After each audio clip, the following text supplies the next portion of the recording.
폐지라고 한다면은 뭐 금수저, 흙수저라고 하는데 이런 격차가 너무 불공평하지 않나 그런 의견도 많을 거야. 그래서 얼마 안 되는 세금은 5년 뒤면은 소멸한다는데 이게 사실이야? 없어진다는 거는 사실이지. 5억이 안 되면은 5년 안에 없어지고. 부모님께 1억 빌렸다가 몇 년 후 5천만 원을 돌려주면 증여세는 안 내도 되는 건지, 빌리고 중간에 갚고 이런 게 좀 애매한 부분이긴 한데, 그다음에 1억을 빌린 후에 그 비용을 부모님의 건강비에 사용하면 증여세가 없는지.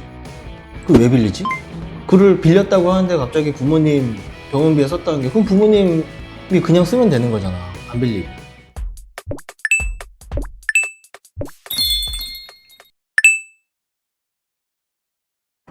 그거는 뭐 그럴 수도 있다고 얘기할 수도 있고 그렇지 않을 수도 있다고 얘기할 수 있는 거라서, 국세청으로 통보되는 게 아니고 그 중간에 금융정보분석원이라고 있어. 거기를 거쳐야지만 돼.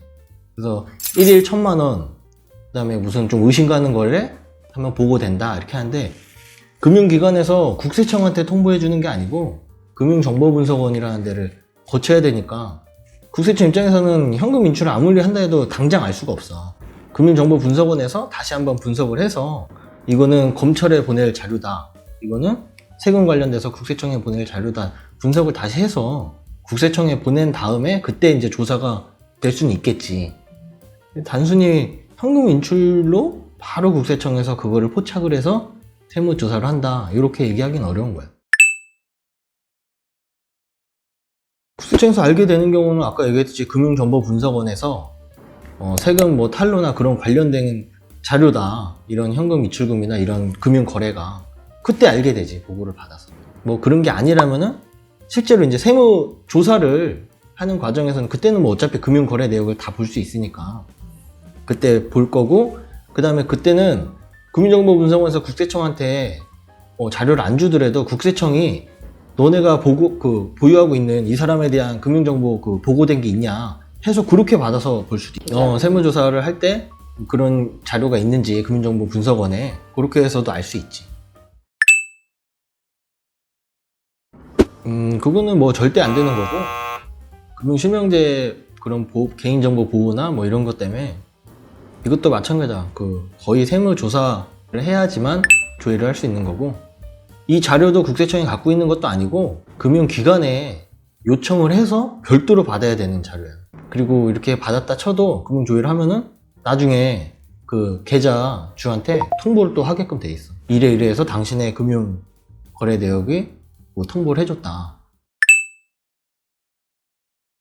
그 세무조사가 아주 뭐 다양한데, 사업 관련된 세무조사가 있을 수 있고 재산 관련된 세무조사가, 이건 아예 부서가 달라. 사업 관련된 조사하는 부서가 있고 조사과라고 하는데, 양도나 뭐 상속 증여 이런 관련된 조사하는 거는 재산세과의 조사팀이라고 따로 있어. 거기서 그 관련 조사를 하지. 또 사업하는 사람들 같은 경우는 일반적으로는 그렇게 세무조사를 많이 받을 확률이 별로 없고, 정상적으로 사업을 한다면은 주로 받는다면은 그 세금계산서라고 있어. 부가세 때 그걸 가지고 이제 좀 장난치는 사람들이 많은데, 그런 경우에 조사를 받을 확률이 많고, 그리고 이제 차명계좌라고 본인 사업하는데 그 매출을 내 계좌로 받으면 다 노출이 될 수 있으니까 직원이나 뭐 가족, 뭐 다른 사람 명의로 계좌로 거기로 입금을 받아. 그건 차명계좌라고 하는데, 그걸 쓸 경우에 이제 조사받을 확률이 아주 높지. 그래서 뭐 사업 같은 경우는 뭐 정상적으로 한다면은 뭐 크게 뭐 조사를 받거나 그렇진 않은 것 같고, 그다음에 이제 재산 관련돼서는 양도세 조사 같은 경우는 뭐 비과세가 아닌데 비과세로 신고를 하면은 조사가 진행될 수 있고, 아니면은 다운계약서나 뭐 업계약서, 실제 거래랑 상관없이 뭐 그렇게 한다거나, 쓰지도 않은 비용을 좀 경비로 많이 해서 양도세를 줄이려고 그렇게 하는 경우도 있고, 그다음에 증여세는 거의 뭐 자금 출처 조사가 증여라고, 내가 가진 뭐 소득이나 그런 돈 대비해서 큰 부동산을 사면은 거기에 대해서 어디서 난 돈이냐 하는 조사 할 수 있고, 상속세 같은 경우는 이제 일정 규모 재산이 한 10억 이상 된다면은 이거는 그냥 조사를 받는다고 보면 돼. 15억? 15억 정도. 그럼 이거는 뭐 문제가 꼭 있다기보다도 조사를 통해서 결정이 되게끔 그 구조가 되어 있어가지고, 상속세 조사 같은 경우는 뭐 금액 이상만 되면은 거의 조사를 받는다고 보면 되지. 상속 같은 경우는 기본적으로 10년치. 왜냐면은 10년 동안 상속이 아니고 미리 증여를 해줄 수가 있잖아. 그러면 그 증여받은 금액이랑 돌아가실 당시에 상속받은 금액이랑 합쳐서 상속세를 계산해야 돼가지고 그는 상속세 조사는 10년 정도는 본다고 보면 되지.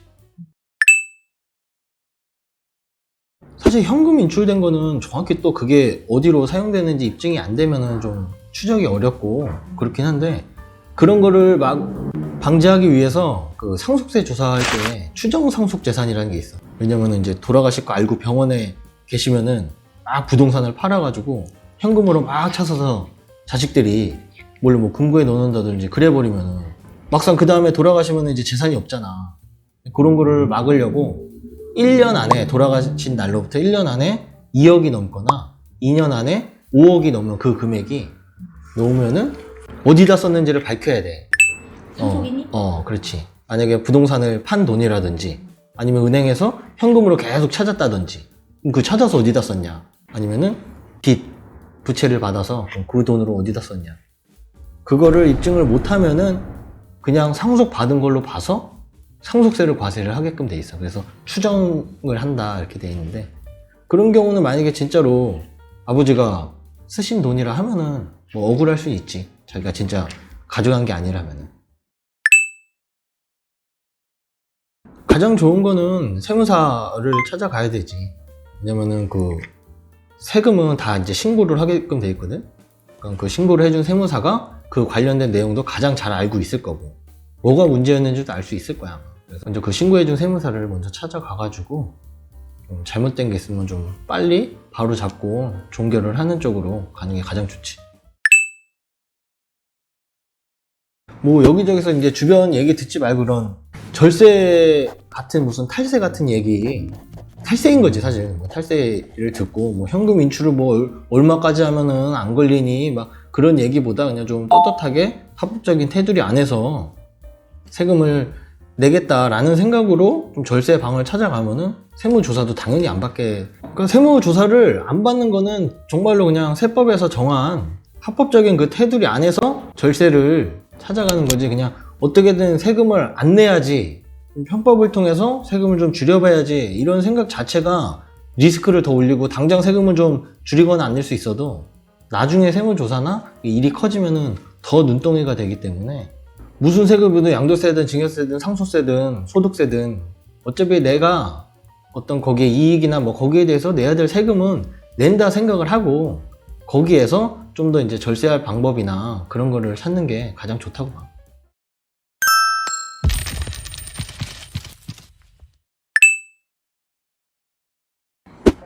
그 상속세, 증여세 어쨌든 그 과세 표준 세율이 똑같잖아. 근데 물가가 오른 만큼 그런 부분은 좀 조정은 돼야 된다고 봐. 너무 물가가 반영이 안 됐고, 상속세 하면은 그래도 좀 어느 정도 재산이 있고 부자들이 낸다고 이런 인식이 강한데, 요새는 뭐 평범한 아파트 한 채 정도 갖고 있고 이래도 상속세가 나오거든, 발생이 되거든. 그런 부분에서는 좀 조절이 필요할 것 같아. 뭐 세율이라든지 과세 표준이라든지. 근데 아예 또 폐지라고 한다면은 뭐 금수저 흙수저라고 하는데, 이런 격차가 너무 불공평하지 않나, 그런 의견도 많을 거야. 그래서 어쨌든 이것도 법을 개정을 해서 해야 되는데 뭐 그 정도로 용기를 갖고 할 국회의원이 있을까 싶긴 해. 왜냐면은 반대하는 사람이 더 많을 거야 분명히. 근데 국민 전체가 뭐 폐지해야 된다 이런 여론이 바뀐다면 모를까. 현재 이런 분위기에서는 사실 폐지까지는 어렵고, 금액이나 이런 평균치에 맞춰서 과세 표준이나 이런 거는 좀 조절이 돼야 된다고. 공제 항목이나 이런 것들 있잖아. 그 소멸이라고 한 거는 아마 그 체납 관련된 걸 얘기했을 거야. 근데 뭐 세무 신고를 하거나 뭐 안 했다고 쳐서 이제 국세청에서 고지를 해, 세금을 내라고. 근데 그 금액이 안 내고 있으면은 체납이라는 게 되거든. 이제 그 금액에 가산금이 붙어서 계속 늘어나게 돼 있어. 체납이 생기면은 내가 재산이 있으면은 그 재산을 압류해서 국매를 하거나 경매를 하고, 뭐 예금 계좌 같은 경우는 압류해서 출금을 해서 체납에 다 충당을 하거든.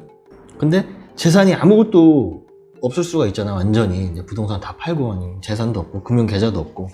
그렇게 되면은 이제 체납되고 그렇게 압류나 이런 게 없는 상태에서 5년이 지나면은 체납이 소멸되게끔 돼 있어. 왜냐면은 국세청 입장에서는 더 이상 방법이 없으니까 이 세금을 포기하겠다. 그래서 이제 소멸시효라고 하는데 5억이 안 되면은 5년 안에 없어지고 5억이 넘으면은 10년이 돼야지 없어져. 그래서 없어진다는 거는 사실이지. 빌리고 중간에 갚고 이런 게 좀 애매한 부분이긴 한데 내가 돈을 빌린 시점이 있고 세무조사가 나온 시점이 있어. 근데 이 중간에 이미 이 돈을 갚았다 하면은 이 조사 과정에서 다시 돈이 돌아갔으니까 이 상환이 됐다 이렇게 인정해 줄 수 있는 부분이 있는데 애매한 건 그거지. 이때부터 이때까지 뭐 차용증을 쓰고 빌리기로 했는데 이 중간에 조사가 나온 경우에 아직 상환된 게 없고 하다 보니까 그때 이제 차용증이라든지 이자 지급이라든지 그 계속 얘기하는 부분이 그럴 때 나온 거야. 근데 뭐 조사가 나오기 전에 이미 돌려줬다 하면은 그건 어느 정도 인정이 될 부분이라서 그 걱정 없고, 1억인데 5천만 원은 돌려줬고 5천만 원은 그냥 가져간 거라고 치면은 5천만 원까지는 다른 게 받은 게 없다면 증여세가 없으니까 뭐 증여세는 없겠지. 그 왜 빌리지? 그 사실 그 웃겨 그것도. 근데 내가 돈을 빌린다는 건 어디다 쓰려고 하는데 돈이 필요해서 돈을 빌리는 건데 그를 빌렸다고 하는데 갑자기 부모님 병원비에 썼다는 게 그럼 부모님이 그냥 쓰면 되는 거잖아. 안 빌리고. 이거는 조금 뭐 어떤 또 스토리가 있는지 모르니까 이것만 봐서는 모르는데, 근데 한편으로는 뭐 그럴 수는 있을 것 같아. 이제 부모님이 갑자기 혼수 상태거나 뭐 병 때문에 거동이 불편하시거나 이래서 내가 이제 부모님 관리하기 위해서 잠깐 맡아 나와서 그 돈으로 병원비도 지불하고 부모님 뭐 사용하시는 뭐 세금도 뭐 낼 수도 있는 거고, 그렇게 해서 어느 정도 소명이 된다면 인정이 될 수 있을 것 같긴 한데, 단순하게 돈을 빌렸는데 그걸 갖다가 병원비로 썼다. 그게 오히려 이상한 거지. 자식 입장에서는 그냥 부모님한테 돈이 계속 들어온 걸로 보여질 거니까 나중에 그거는 뭐 그만큼 소명을 해야지. 이건 부모님이 사용했다. 근데 그게 좀 뭐 쉽지는 않을 것 같고, 뭐 이제 구체적으로 부모님이 사는 근처나 뭐 거기서 결제가 됐다 이렇게 입증을 해야지. 아무래도 좀 복잡하지. 부모님한테 입금된 거는 명확히 나와 있는데 신용카드라는 걸 누가 썼는지 그거는 정확히 모르니까 본인이 이건 부모님이 쓴 거다, 이거는 내가 쓴 거다, 이걸 구분을 해야 되는데 이건 어려운 거야 사실. 입증하기가 어렵겠네? 그렇지. 혐의점이 있어야지 조사를 하는 거기 때문에 거의 모든 세무조사는 본인이 가장 잘할 거야. 다운계약서를 쓰든 비과세가 아닌 거를 아니면 본인이 가장 잘 알아. 그 다음에 부모님한테 몰래 돈을 받아서 부동산을 취득한 거, 이게 본인이 가장 잘할 거 아니야. 탈세인지 절세인지 이거는 나는 당사자가 가장 잘할 것 같아. 뭔가 좀 범법 행위라고 좀 캥기거든.